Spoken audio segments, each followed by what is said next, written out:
of criminality is temporal and relative to a culture's values and concepts of morality.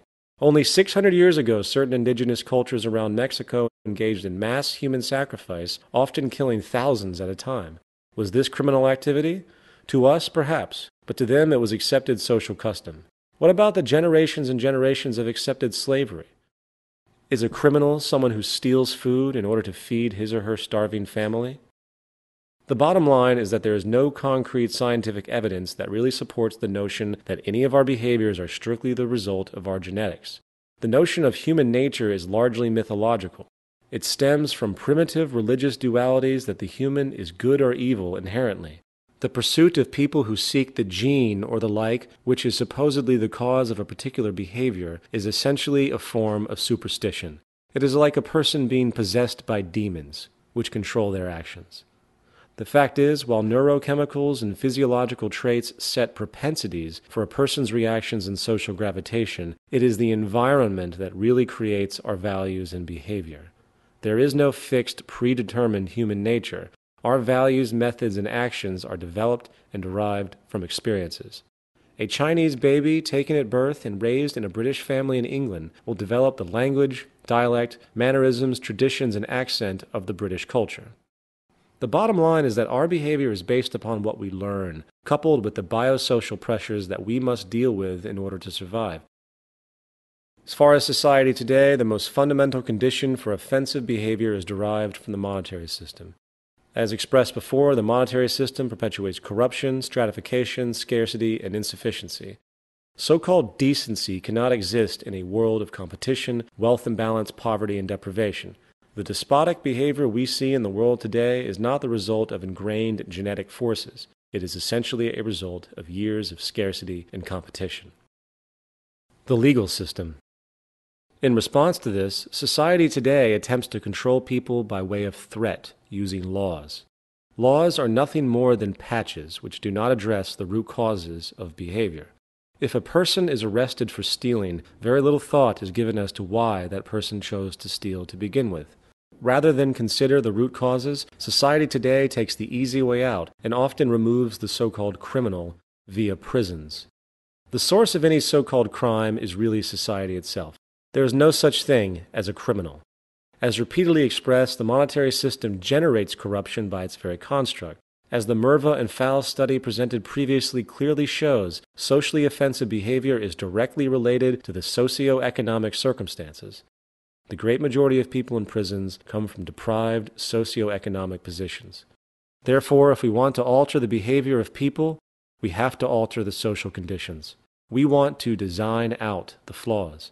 You don't put up a sign that says speed limit 55 miles per hour for safety. You design the system technically so safety is built in and human error is either greatly reduced or not an option. If you don't want a person to steal, you make what they need readily available to them without the need for debt, subservience, or competition.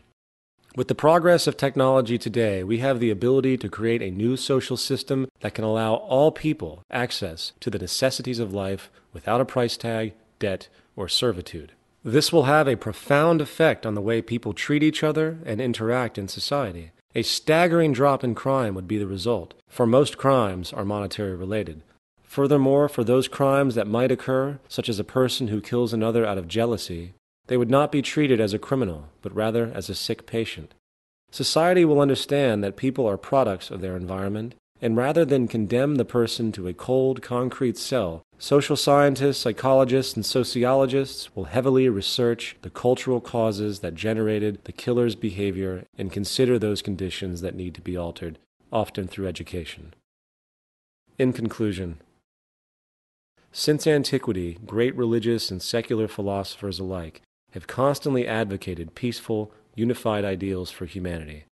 From Christianity to Hinduism, the idea of seeing others as yourself is a long-standing disposition. Sadly, one glance at society today makes one wonder why the idea of universally valuing and respecting your fellow human being and working together has never taken root. Today's self-interest, money-oriented society creates an environment that refuses to allow for the universal caring and account of another. This system is based on the perpetuation of oneself at the expense of others. and therefore it will never allow for a world of balance and harmony.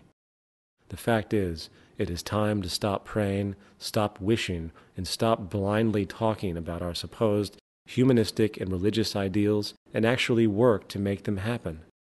A resource-based economy puts into practice everything the great religious and philosophic teachers have always talked about in regard to humans embracing each other as their own and working together in mutual respect as a single human family. The use of science and the scientific method, while often deemed cold and heartless, actually presents one of the most profound spiritual unfoldings we have ever seen. While many people look with great awe and respect upon figures like Mother Teresa and her selfless nature, few tend to see Alexander Fleming, the man who discovered penicillin, in the same romanticized way. Penicillin has saved countless more lives today than any charitable idea or organization. The point is that science and technology are divinity in action. We cannot wait for some divine revelation or some great man to guide us. We must realize that we are on our own on this planet, and it is up to us to change the world for the better. It is time we stop pontificating and providing lip service to those spiritual values which religious and secular philosophers have been discussing for millennia and finally put them into practice.